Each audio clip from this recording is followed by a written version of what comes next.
Welcome to the Lindsay Hadley podcast show. I'm coming to you from the North Shore of Oahu, where weekly I interview some of the world's most inspiring people from business, philanthropy, and entertainment. I love collecting humans, and these are some of my favorites I've found along the way. This podcast is brought to us by Capita Financial Network. Do you need help with the next steps of your financial plan? Think Capita. Capita is a financial network built around you. They have a team of financial advisors, CPAs, estate attorneys, Medicare providers, and Social Security experts to help you accomplish your financial goals. Call or schedule a complimentary consultation at 801-566-5058 or visit their website at capitafinancialnetwork.com. You can also check out their financial education podcast, The Financial Call, available on Apple, Google, Spotify, and YouTube. Hi, everyone. Welcome to the Lindsay Hadley podcast show. Today, I'm so thrilled to introduce my guest, Diego Ugalde, who has an amazing and very interesting and eclectic news story compared to some of our other guests. So Diego was actually a Navy SEAL and has a remarkable story and journey as, someone in Special Forces and understanding that he's had an incredible background of discipline and weathering some of the aspects that come with the trauma that comes in this level of training and combat. And he's actually written an amazing book that's called Leading from the Deep, which is, it's really about a Navy SEAL's perspective and his perspective using the psychedelic approach to conscious leadership and healing. He's been using psychedelics which is such an exciting conversation right now in mental health for people that have suffered from post-traumatic stress, PTSD, and depression. And I think we're in like kind of the Wild West or new frontier of how we can use plant medicines in different forms to help us reach our potential as human beings. And so what an exciting conversation. And Diego, so thrilled to have you. Thank you so much for coming on the show. Thanks for asking, Lindsay. Happy to be here. Amazing. So Diego, maybe can you start a little bit with sharing, your journey, getting into being a Navy SEAL, what it was like, and your story of how you ended up becoming an author and you're consulting and working now in the space that you're in, because it's not a normal trajectory, I would think, for a lot of people with your background. You've had a unique twist and turns as a professional. Yeah. So the first part of your question can last longer than your podcast does. So I'll keep that as short as I can. But when I was in high school, I found out about the Navy SEALs. I already was very powerfully drawn to medicine. I was up to that point, I was going to be a paramedic. That was my dream. And then once I found out about the SEAL teams, I was like, and that the fact that the SEALs had medics on their team, that was it for me. I was like, okay, this is what I'm doing. But I'm a slow learner for sure, and I'm a slow developer. So I might have been 18 when I graduated high school, but I was more along the lines of maybe 10 or 11, maturity wise. And so when I just wasn't prepared. I failed all the tests. I failed all the screening, everything. And so instead of going to SEAL training essentially out of high school, I had to wait 2 years before I could even qualify to actually even apply properly. So I was able to do that. And then I finally got to SEAL training and my maturity and all that stuff wasn't limited to, just lack of preparation for tests and things. There was absolutely a lack of preparation, physically speaking, as well. So I ran really slow. But to me, in my mind, I was like, hey, I'm not going to quit. I'm going to be okay. And so I showed up and I just got the rudest wake up call I could imagine on just our first day of training. And on went the next 4 months of just trying to play catch up. But it wasn't only that, my mind and my everything else trying to catch up, and my bones were trying to play catch up too. And finally it was just kind of too much for them. And so they ended up breaking slowly. And, I was just failing every timed run. And then one day they brought me into the office and said, hey man, we appreciate your time, but you don't belong here, so you need to leave. And that was really hard for me. I think I was 20 years old at the time, just getting news like that for myself at the time felt like that was like it for my life. I was, like literally all the rest of life was going to be meaningless kind of thing. That was my mindset. So, I ended up going to become a medic with the Marines, there's a long story there, but I was a Navy medic with the Marine Corps. And then I served like 2 more years. I got out of the Navy entirely.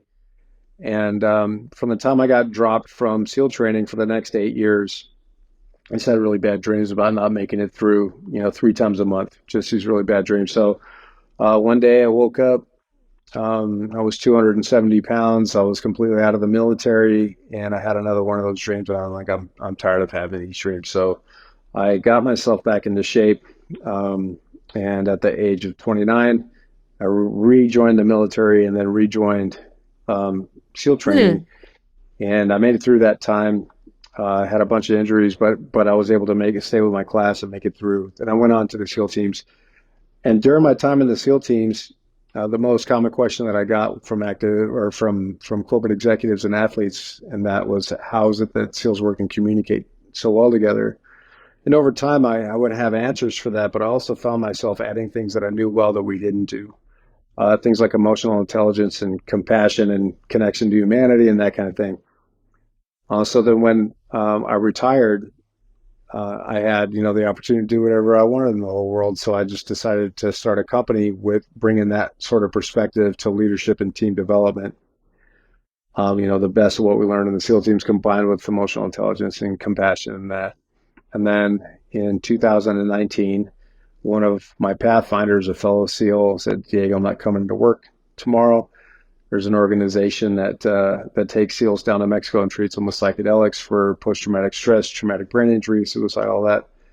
And I was really shocked because I never heard of psychedelics being used in the context of mental health. Like, to me, there was just for music festivals and Disneyland and that kind of thing. Recreation. But I didn't care because he was not doing well. He was struggling. So I was like, hey, man, go do your thing. I can't wait to see you when you get back.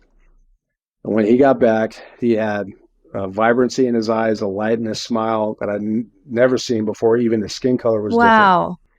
And I was like, bro, what happened? And he's like, I got no words. I just got to connect you with these folks. And so he made the introductions.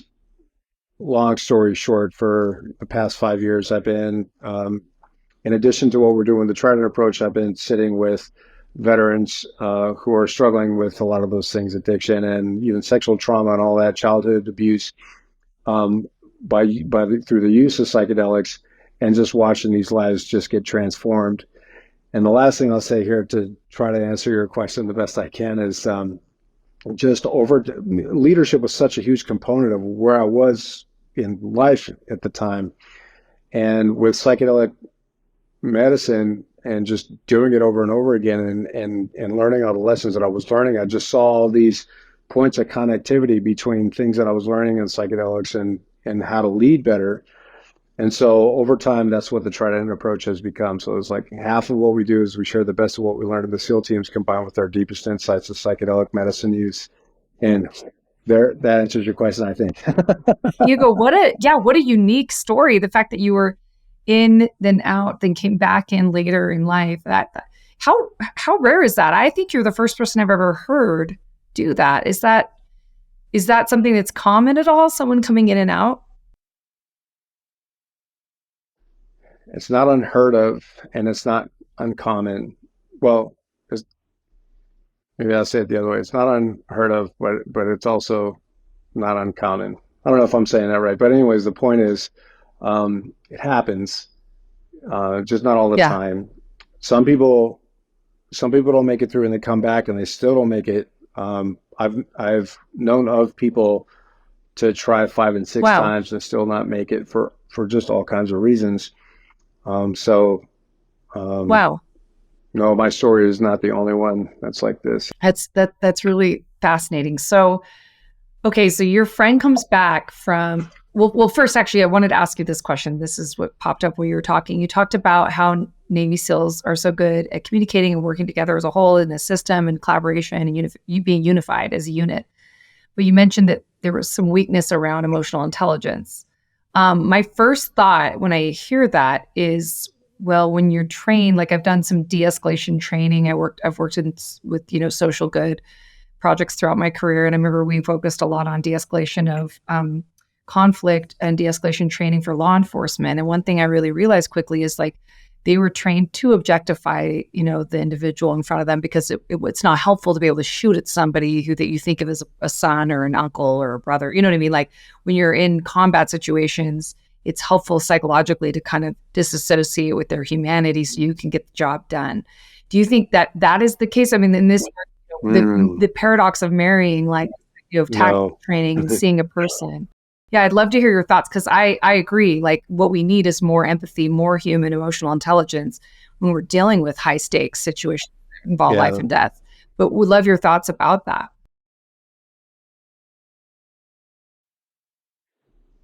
Yeah, I almost feel the opposite. I feel like the part of the reason why I do spend so much time with veterans, whether they're SEALs or really anyone else, is because they had trained their whole lives to disassociate from the humanity, which means that they were disassociating, or they were doing their best to disassociate from who they are. We are not these robots. But the thing is that is like our cultural norm. I mean, it's not just the FBI that does that. It's not just the SEAL teams that do that. It's the whole thing. Like, hey, you got to go into this situation, disassociate from it so you can do your job and, whatever it is. And that causes so much damage because the human within you is still there. It's just not allowing to be. It's not being allowed to be. At the same time, tremendous trauma is happening. If you have to shoot somebody or you have to do these things. So there's all these like cataclysms. You can almost imagine like these huge ice mountains falling into the sea from, Antarctica or whatever. Just like all of these huge things are breaking all at once when you're not allowing yourself to be as you are. And as I see it, that's like literally the metric for success in our current culture is to just like, you're not you. You've got to be this thing that everyone wants to look at. And you only have to show the stuff that only you want to look at within yourself. And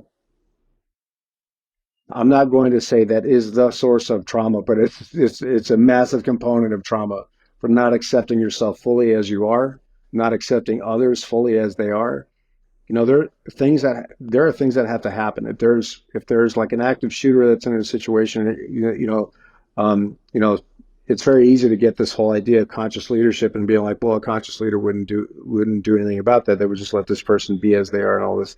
It's not that, or at least that's not the perspective that we take. Especially coming from a medical background, it's like, do the most good for the most numbers of people. It's like triage kind of thing. And if somebody's just losing their mind and they're running around the streets shooting people, I have the ability to address that person with no anger, but address them so that they stop hurting and causing all of this chaos and things. But I can do that in full connection with who I am, full acceptance of who they are, and not disassociating myself from what I am anyway. And then I can, it's not like it's not going to hurt, but the recovery process and the resilience process is light years faster than trying to piece myself back together after all these broken things have happened. Yeah, that's so great. Would you agree, though, that historically, because you just mentioned lots of industries were dehumanizing each other. I mean, this is like a big problem right now of like having a relationship between us and another human being as an I, it, instead of an I, you, or, But when I think about your, when you mentioned that, do you think it's true that in these industrial complexes and in these government functions, they are training people to objectify others? Or are you just seeing that's a byproduct of what's a problem in culture at large? 100%. Our culture doesn't know who we are. Like, people don't know who they are, like, at all. Most of the time when I ask people, and it's not just military, it's just like, where I'm like, I'm just with you. I'm just holding space with you, and I ask, who are you? People don't really know, or they have these, or they think they know, and this can be really presumptuous sounding to a lot of people, but when you deeply come to understand human beings, I can tell that people who think they know don't actually really know who they are, like not to their core. And so because we don't know that, um, of course, our cultural norm is just going to be to because we think we're something else that we're not. And so I think, I think a lot of this stuff could really start in school. Like I remember how much time I spent on learning about photosynthesis in high school. Like it was just insane. But I never learned how to manage my thoughts. Mm, I never right. learned how to accept, or I never even knew how to forgive. I never knew how to love, not really. I never knew how to accept, but I could pass a test on like Mitochondria. chlorophyll and all Yeah. this stuff. It's like it's just totally meaningless. It doesn't even matter at all. Like maybe if I chose that to be my profession when I was in college or something, maybe, but we learn all the wrong stuff, in my Yeah. opinion. But if we learned that, then our culture we would have a very different culture if we knew what it was. Number one, what this whole human condition is, for one thing. But number two, if we really learned who we are, how this madness and stuff like that you see on social media, that wouldn't even be a thing. I mean, it wouldn't be a thing. I Anyway, agree. So, Diego, this begs the question, who are we? Who are you? I asked the question in order to stir the mind, but it is not for me to tell you. I have this idea of who I am.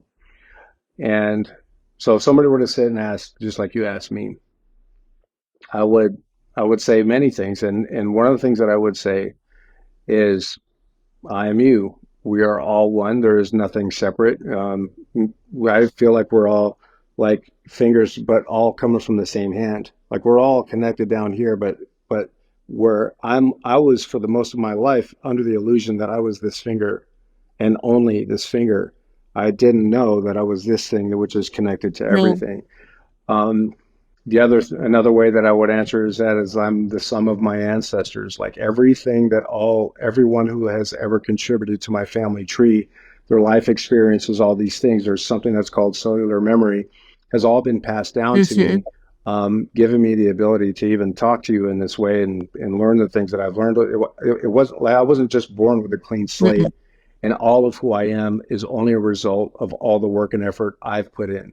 That's not the case at all. Like all of these people put all of this stuff, and and here I am, like the one flower that's coming from the tip of one branch, and then someday I'm just going to be another extension of that branch, and there are going to be other flowers that are growing beyond me, and they're there because I was there, and I'm here because all these other people were here.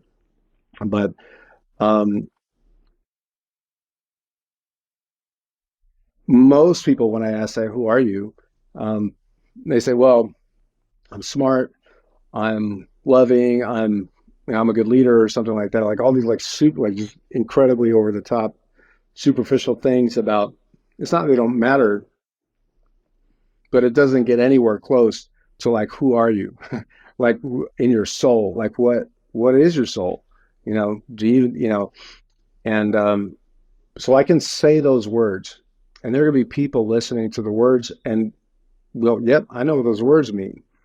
But if they don't have like a visceral, deep personal connection to those words that I just used, Mm. then they don't know what that is, which is okay. I'm not, there is no above, no below. There's no judgment here.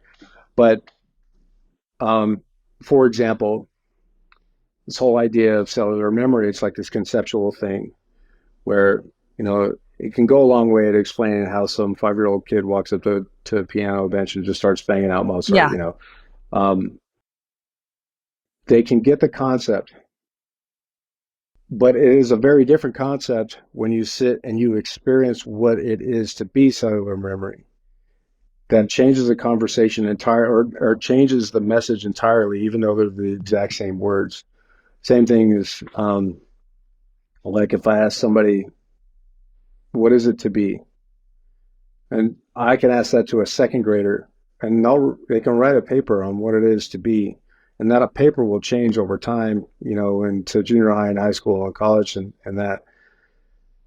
But if they don't have a visceral experience of what it is to be in stillness and be in full awareness, They that simple sentence, they don't know what it is to be. They think they know, and you can't argue with them that they don't. It's not for me to argue or anything, but you can tell that there's a fundamental gap between the understanding of what they believe something is and what something actually is. So that's what I mean. If I can answer the question for myself all day long, but it doesn't mean anything until when you get to a place where you're like, this is not only who I am, but this is what everything is. It changes. So, yeah. So coming to this conclusion, I mean, what you're describing about being interconnected, being the amalgamation of the sum of all the parts of both our epigenetics and society, because none of us live in a silo. Like, we've inherited social constructs, social consequences, cause and effect of this universe. Even the fact that there's like, a spin on the earth or so we have a certain weather system, like it dictates how we dress today. Like, we are so deeply impacted by so much of what is happening around us and external, we don't have control over, but then we do have a certain level of sphere of influence over some of our thinking, our choices. Like, there's some of this tension between nurture 100%. And nature and all of this. And it's such a beautiful dance, but I love this interconnectedness that is kind of a shared eternal truth, if you will, across all religions. This idea that we all come from God, we all come from source, we all come from love. There's something bigger than our individual lived experience, that there's something higher, a higher power that's interconnected to all of us. That's something that's kind of shared across all faith communities, all spiritual practices, and is something that is a typifying experience. I've never done any psychedelics, but I understand from like reading, I looked at it extensively when I had my own bout of severe depression for years. I looked at it as a potential modality for healing, ended up not using it. I got my healing elsewhere. But funny enough, one of the most demonstrative moments of my healing was a metaphysical, spiritual experience that actually led to the same conclusion. I actually had it without any substances. But I had the same exact experience. I had like this deep awareness of my interconnectedness to God and love. It was deeply healing. And when people describe what they have on a lot of, ketamine, psychedelics, ayahuasca, any of these substances, like, I'm like, oh, I had that same experience. I was just stone cold sober. But like at the end of the day, I had the same lived experience that led me to deep, profound healing. Mine came through, I believe, just divine intervention and like the spirit world and metaphysical experience. It was, really remarkable. But I will say, how do you feel about like, when did you come to this through the psychedelic lens, and that's how you came to those truths after you met your friend? And this interconnectedness, is that where you feel most people are going to be able to tap into and harness that truth in their purview? Is it through that, or can someone accomplish it outside of using, actual external medicine or an external plant or whatever it may be? Yeah, I'm super glad to hear that, and thank you very much for sharing your story, because that stuff is so powerful to me. Really, I think the fundamental component that needs to be there, that needs to be in place for these types of things to be understood, is elevated states of consciousness. So whether you get it through psychedelics or near-death experiences or illnesses or, sweat lodges is one, vision quests are another one, holotropic breathing is another one. You don't need any substances there. You just breathe a very specific way, very, very hard for 20 or 30 minutes, and you can reach anything you would ever want to reach that you could on psychedelics. It's all just there just from breathing. They have the sensory deprivation tanks. Joe Rogan has an awesome podcast where he talks about like his experience in one of the sensory deprivation tank sessions that he had was deeper than any psychedelic experience he's ever had in his life. And so, what seems to be the fundamental, at least, component with psychedelics to me is what they seem like to me is they're like different keys, like different medicines, like so psilocybin, MDMA, ayahuasca, ibogaine, all of those things are different keys, but they're unlocking locks that are within us. So it's not the medicine that's showing the medicine that's like kind of calming the static, allowing me to see what's always been there. And I think that my best guess is the same thing happened to you, but instead of using plant medicine, that experience for what it was the key to showing you what was already within. Right. Like this is not something you have to work towards to earn or whatever. It's already within us. It's just literally a matter of like clearing out as much static as possible so you can experience what already is. You know, this isn't like martial arts where you're gaining belts and you're doing this. It's you're already wearing a black belt, but you can't see it. You know what I mean? It's just and you there are things you have to earn. Like for example, um, I was on the right track for because I didn't know I had an ego until I did Ibogaine. Like I never walked into a room thinking I was better than anybody. And so to me, I was like, oh, okay, well, at least ego is not one of my problems. Meanwhile, my ego's laughing its ass off at me. And like, oh yeah, okay, yeah, cool. Um, but when I found out about my ego, it was well, it was the worst experience I ever had in my life, like Mm. barring Oh, like wow. by 50, 60, 70, 80, 100 times over. It was the worst thing I ever experienced. And it broke me like hard. Mm. I didn't know what to do after I recognized that there was this thing that was within me. And then I went through all these phases of like, how am I going to deal with this? Was Um, the Ibogaine that and showed you then that? Like you had an awareness because your ego oh went yeah, away, so you saw the contrast, 100%. or was Ibogaine like it showed it to you? It was like, here. No, no, it showed it to me like bam, right in my face. Like here it Yeah, is, you yeah. know. And yeah, it was brutal. It was no holds barred. In fact, we were talking about the book earlier. I read a lot about my first encounter with my ego and how shocking and not okay it was. It was heavy. It was hard. It was scary. It was everything. And then so you know, I think I did what a lot of people do that I hear is like, oh, I got to kill this thing.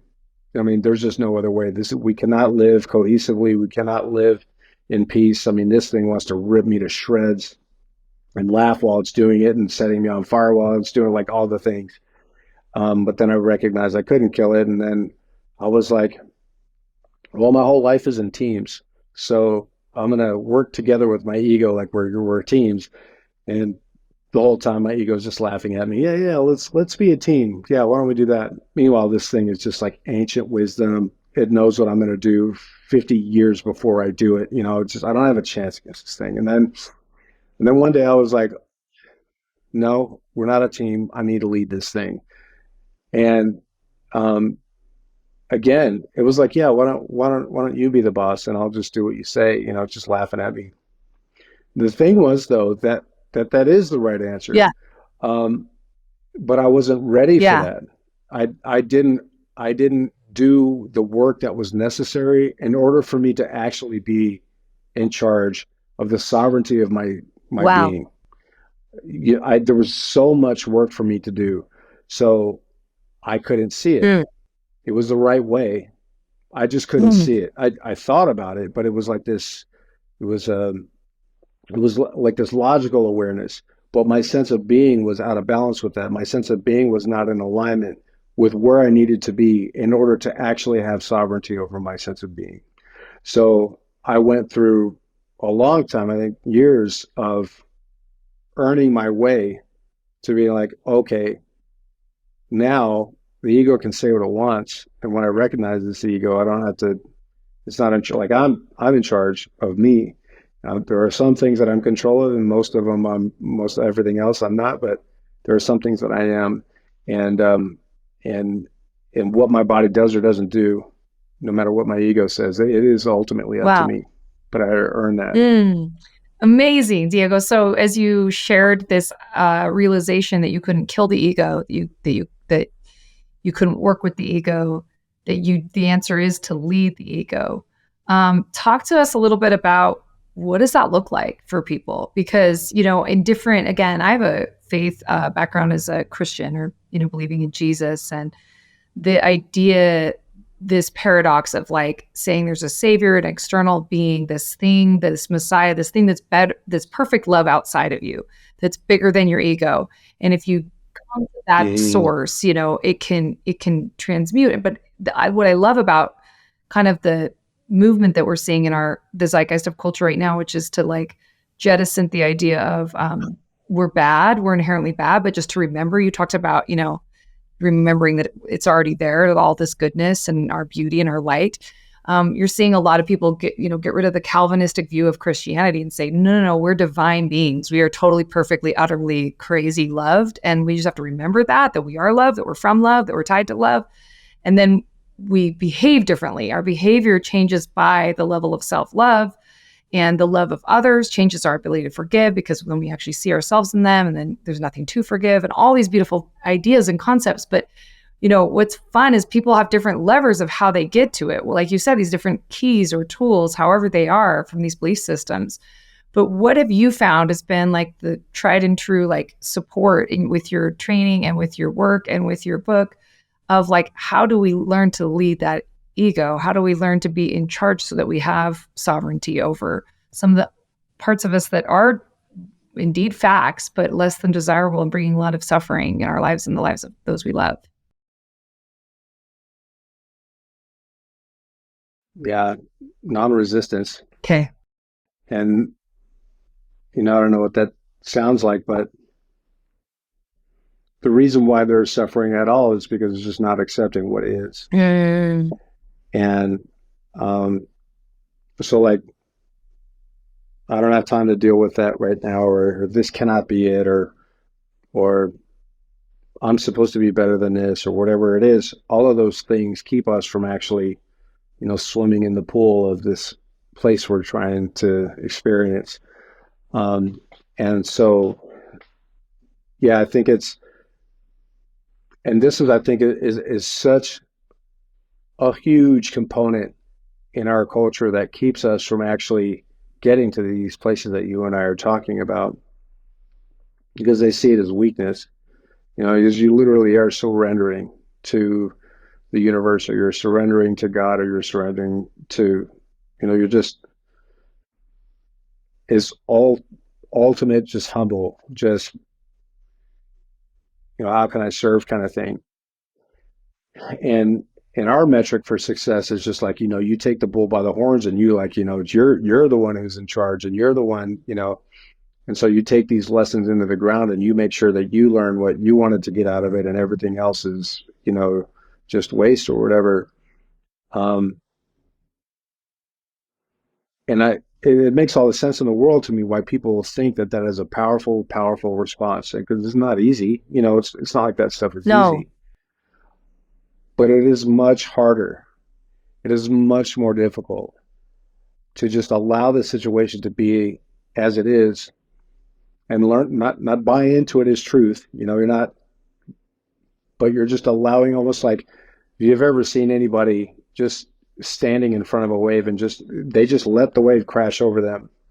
And when the wave kind of recedes, they just stand back up and everything is okay. But doing that with pain, doing that with fear, doing that with resistance, just letting this thing just hammer them, and just knowing that everything is going to be okay, and then coming out.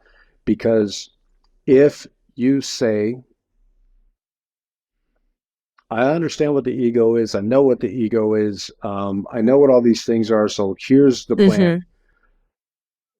9.999 times out of 10, that's the ego within saying, hey, here's how we're going to deal with me. And so unless people know that distinction and the separation from that, it's like Albert Einstein says, you can't solve, a problem with using the same line of thinking that you used to create it in the first place. If you are unaware, like you don't have this visceral understanding, visceral connection to the ego, almost always the ego is the one that's driving around a lot of the time. And so you could be doing all of these life-saving measures and calculated this and that, whatever, not realizing that it's not really you. It's the ego which trying to teach you. And this is something I've talked about enough, maybe for long enough during this podcast. The ego is not bad. I don't think so at all, in any way, shape, or form. It's what some people consider to be the devil and Satan and all that, or the shadow, or whatever it is. But I don't think of the ego as being this bad thing in any way. And the reason why is because all of these things that we're trying to connect with, it is only through the ego that we can actually connect with that. Another way of saying this is, if all you knew in your whole existence was nothing but light, you could never understand darkness. It just wouldn't even, there's nothing to compare it or contrast it to. And same thing, if you're always, always, always happy, just always happy, you don't know what it is to be sad. Same thing, if you're always sad, you can never know what it is to be happy. And so I think the ego is a massive gift to us, to being like, oh, you want to, if you're weak and you want to get stronger, I'm going to be the resistance in your life so that you can become stronger. So to me, the ego is a great teacher. It is one, if not the greatest gift that I've ever known to receive as a human being. So I'm talking about it and jockeying in this way, and I think in the perspective that's true in some cases. I just don't want the message to be lost. I don't think it's like this horrible thing. I don't at all. I'm profoundly grateful for the ego for giving me all of these points of resistance and points of struggle and all these things, because it is because of all that resistance and struggle that I have grown at all. So very grateful for it. It's such an important conversation. And this is where I get stuck, being really vulnerable here. Like I totally understand people are like in this work of like doing the work with the shadow side, or embracing, they call it parts integration in psychiatry and psychology, is like, you know, having this open arena of all aspects of yourself so that you don't divorce them and hate and fight and resist things that are true. Our ability to be petty, our ability to be selfish, our ability to be egotistical, whatever these unsavory parts that, again, bring us suffering or suffering of others, and to make room for it all in the landscape of holding ourselves in our totality and others. And at the same time, though, like realizing that if you sanctify too much these shadow sides or this darkness or this other side, you can get in a lot of trouble and create a tremendous amount of heartache and pain, because by your fruits you shall know them. I mean, the sense that this logic can lead you down to justifications of like stealing, raping, maiming, harming, you know, destroying, destruction, because you're like, oh, this is a part of the humanity and this is just a part of who I am and I'm surrendering to it all. And it's right. Like there's a point though where there's like a choice of like how we want to live. And I agree that duality of like the contrast of, it's better to know, you know, bitter so that you know the sweet, this idea that you need contrast to actually have the range of experience, is already innate in this dualistic world, this human form that we're in. If we believe we're really eternal beings, or we're part of an energy that's bigger than this lived experience and this clay that we're in, then the idea of duality is like temporary, right? But in the meantime, we're in this tension, and like I've decided to make my life about trying to diminish suffering. I've spent my whole life in, you know, causes and philanthropy and running towards suffering and trying to diminish it. I want to end it in myself and others. I think most of us do. But having said that, like, how do you make sure you're not embracing it so much that you're inviting more of that in? Because I've seen this movement of like, hey, it's all good, let's surrender to this darkness in us. And then it's like an excuse to harm. You see it in the Christian faith as kind of like, oh, well, you know, God has grace for all of these parts of me, so I can go ahead and use and abuse people because, you know, I'm already forgiven. You know what I mean? You get what I'm getting at about the paradox of this dualism. And what are your thoughts on that? Because I think it's complicated, right? Yeah. It's a complicated conversation. Well, I think it's happening anyway. Whether you surrender to it and allow it to be, or you resist it your whole life. You know, for example, some of these Catholic priests who have resisted this thing their whole life, and it's not enough, and they break and they do these terrible things, and these, you know, innocent people are, you know, terrorized and all that stuff. And they resist it. Yeah, some resist it. You know, my guess is at some point before they fully broke, you know, they were ashamed of that feeling, and they were, maybe they wished that they didn't have these things that were within them. But I guess the way that I reconcile all of that, and these are just, you know, I'm not coming from a place of knowing here, you know, this is just my thoughts on it all, is it's not about surrendering in the sense of like buying into, believing, and attaching to these thoughts or whatever it is, or urges or impulses or whatever. It's not about that. What I mean about surrendering and allowing is allowing that energy to move through you and not buying into it. Just like thoughts, I can have a thought of, I go to a restaurant and I pay for something really expensive and it doesn't taste very good. I can have a thought that I'm going to stand up and take that meal and just like slam it against the wall, right? That's normal. I think one of the more powerful psychedelic experiences I've ever had was I had sort of an image of what the mind actually is. And it teaches in metaphors, so I'm sure what I didn't see was the actual mind, but it teaches in metaphors, so it shows things that I can understand on my level, so it can make sense to somebody with a small mind, like all of us humans have, at least in our ability to understand. So what it seemed like to me was like, have you ever looked through a kaleidoscope and you spun the wheel and there was like all these like ever expanding colors and things like that? Well, it was kind of the same thing, but it was endless. The kaleidoscope thing was endless. So like every thousandths of a millisecond, it was a different collective, a different pattern, a different shape, a different everything. So there wasn't even a possibility of ever replicating a single thought, because it was just, everything was on the table. And so when I think about things like that, I think, well, of course I have terrible thoughts, because I'm also going to have all these amazing thoughts. I'm also going to have, but this thing is just going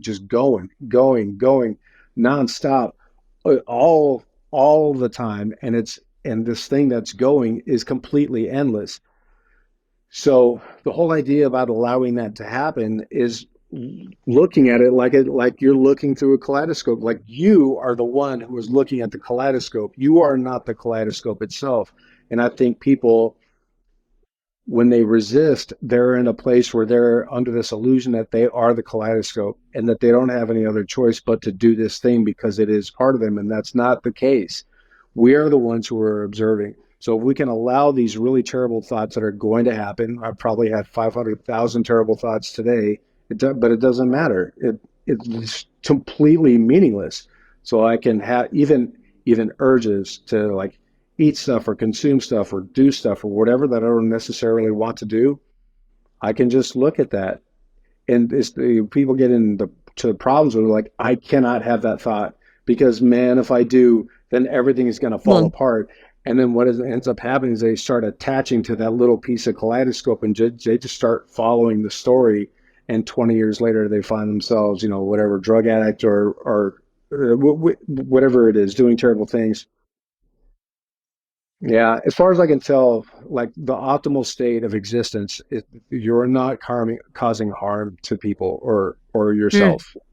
I don't think that's the case at all. I think the optimal, what feels right to me is the optimal state of existence is you are only, well, you are all things, but you're connected to this like love consciousness thing. I think is, as far as I can tell, like that's when you're wired in. So now, so we're agreeing that love is the highest frequency and the highest form of consciousness. And this idea that there is a good, better, best. Like we're saying that, hey, to really know love, you have to have the dualistic world of like things that are bad, non-love. In order to know love, you need to know non-love. But like we want to reside and get as much of that love consciousness as possible. Because why? Because it's superior. I mean, it is in my perspective. That's where I get this dualistic, like non-dualistic world. But you have to earn it. Okay. But you have to earn it, because if you're not there, if you are not actually connected to all this love and you think you're supposed to be, that's where all the bad stuff starts to break. That's why somebody can go down these like really, from the outside, look like they're going through like these really amazing life paths and all this amazing person. All of a sudden, You see that person in the news someday just doing like this horrible Yeah. stuff. You can't just say, I am going to be good, because being good is what I'm supposed to be. That doesn't help anybody. That doesn't help anyone. There is another way to allow things to be as they are, not going around killing people, but slowly over time, finding yourself in a place where it is just the normal standard operating procedures for you to be life. Mm-hmm. You can't just want to do it. You can't just Yeah. do it. There has to be some miles, there has to be some scars, there has to be some broken bones, there has to be a lot of these things in order for that to actually be a thing. Because a well-behaved kid, I'm telling you, is like one of the worst things. Because it's like, I need to behave myself or else my parents aren't going to love me. I need to behave myself or else I'm not going to be this and that or whatever. And that's causing all of these twisted, narratives inside of their head about what it is to be human, what it is to be loved, and all this stuff that can take a lifetime or lifetimes to undo and unwire. Like, give me the kid who's just like bouncing off the walls, because that kid someday with the proper guidance, it can be just launch, because he's learning to accept himself as he is, and all of a sudden those crazy little urges, they've gotten their exercise, and they haven't been resisted, they haven't been rejected, they haven't been judged, and then the water's calm.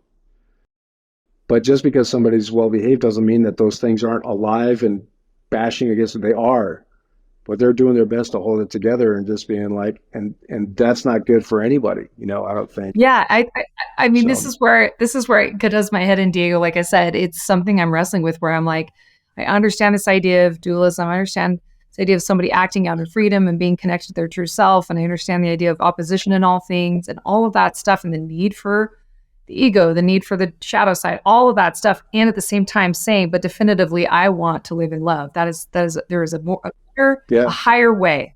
There's actually a moral superior, and like that, at the end of the day, is rejecting at the end of the day that dualism's all good. There's something above the plane of how we can exist. We can exist in a way that is more edifying, life-giving, love. It's not accepting. Because the problem I have with all this is I go on these existential conversations, and I've been looking at what's going on in culture, is I'm like, yes, and like, it's not even, and again, I could be wrong. I'm open and curious, but I just kind of, everything inside me, and maybe it's just how I'm wired. Maybe it's the epigenetics. I'm like, nope, I don't want any of this debased, painful, dark stuff. I want to spend more time in the light. It is my nature. It's what I enjoy. It's what brings me makes my experience so amazing. And I'm grateful for the hard times and the dark things and the painful things too. I'm going to embrace them because they come. It's a part of being human. But man, any agency I have, or any will that I have, or any aperture I have to turn more to the light, thank God that that's an option and a choice, and I'm running towards that. That do kind of get what I'm saying. It's a big existential conversation, but I think that I get what you're saying, and I don't know if you meant to say this, but you're like, I want this. Yeah, the light. This light. I want this. In the wanting is a resisting of what life already is. Anyway. So it's like, I don't want this part of life to exist. And it does exist. So there's going to be suffering. So there's resistance, and there's all that. And you were asking before, how does one finally transcend the ego? And that's what I mean about non-resistance. These terrible things are going to happen. I don't watch the news much, but I found out, about, there was a shooting in Kansas City or whatever. And, people died and all this. And if there is a resistance towards that, as though that didn't happen or should not be happening or whatever, there is a perpetual state of suffering. And this is really hard, especially, for all I know, there could be somebody listening to this thing where like their family member was in that shooting or whatever. It just is life that exists as it is.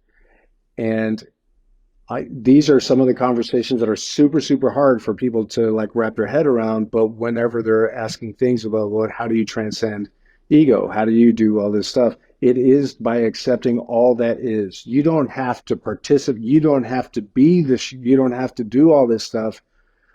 But the moment there becomes as though that's not supposed to happen or that shouldn't be happening, when it is that's just your own other pathway of just things that have to, maybe they don't ever have to, but there is a way to be in experience of all that is with no judgment, and you yourself, your vibration can be in love no matter what's going on around you, no matter who's saying this, no matter who's doing whatever. Like, your vibration can be here, and all is as it is. It's not good or bad, it just is. Where are you? And by the way, if it brings you great pain to be this elevated thing, it's just not time, and you're not doing anything wrong. It's, if you're like arm wrestling the universe into being like this valiant, glorious human being, and all you can seem to do is just do terrible stuff, maybe it's not your time yet. I mean, maybe there are things that you need to learn, and that's really hard for people to go, no, like, no, and they're like, okay. Okay, good. That's just part of it all. Yeah, I mean, these conversations are really complex, and maybe we'll end up talking in circles. And that's the irony of, figuring out what we believe and what we're about and what we want to do and what we want to see and how we want to show up in the world. Because at the same time, like, I'm super glad there were people in that crowd that tackled the guy because they thought it was wrong what he was doing and stopped more people, right? Mm-hmm. They weren't just like, I'm an acceptance that this is what is. They took action. They ended it. There was less suffering as a result. They're heroes. Boom. Like, all in on that. So it's like, here we have, human choice. Totally. Human choice to engage with what is. There's a shooter. There's bad in the world. There's pain. There's suffering. There's loss. And I get to make a choice about how I interact with those facts. And the beauty of what you're doing is you're giving people tools, whether it's through leadership, through books, through paradigms, through modalities that you used as a Navy SEAL, to help them be co-creators in their lived experience, and help whatever degree they can influence what's going on in their paradigm, in their heart, in their external world. They just have more options, which is just that beautiful sovereignty that is being human. So, I mean, kind of at the end of this interview, Diego, I'd love your thoughts when you think about, all that you've been learning and all that you're about. What is something that you feel right now is just super online in your heart, where you're like, man, this is something I'm learning right now that is just kind of like blowing me open in this beautiful way, and I want to share it? Because you have this opportunity, to get this out here to a group of listeners that as you're being interviewed on a podcast, and anybody that can hear. Is there anything you want to leave as something that's like really profoundly impacting your life in a beautiful way? Some insight, some information, some knowledge.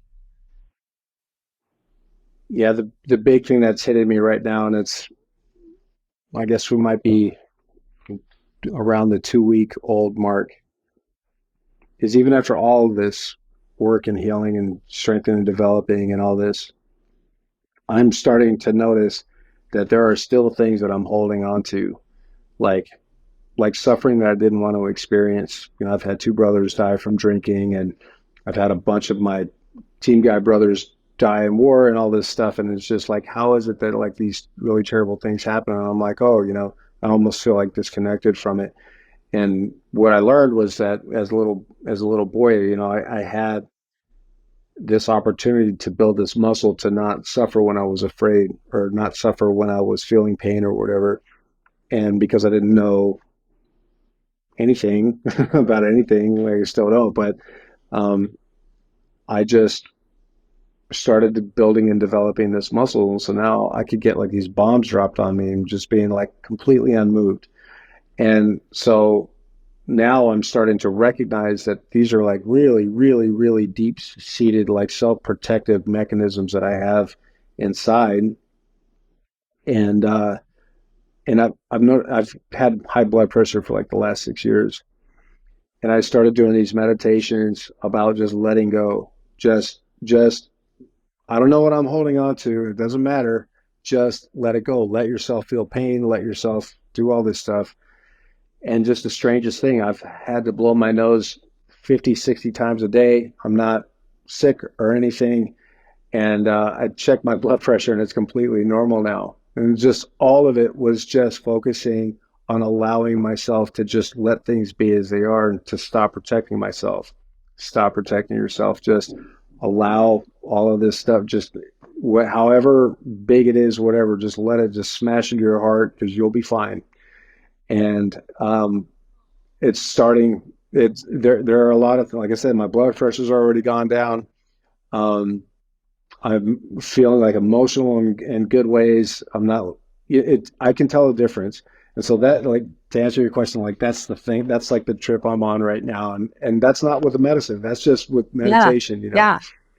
Yeah. I love that. Because it's within me. Diego, that's awesome. And you have had so much impact on so many people by pursuing and sharing with your gifts some of the insights. So thanks so much for coming on the show and sharing a little bit. I'm excited to listen to your book. Do you have it on Audible, or is it only hardback to read? We just finished recording, so I think it's probably going to be available in about 2 months or so. And case in point, I think I cried like 4 times during the recording on it. So there's parts I sound like Kermit the Frog in there for a little bit, and it's all good. That's what we're trying for.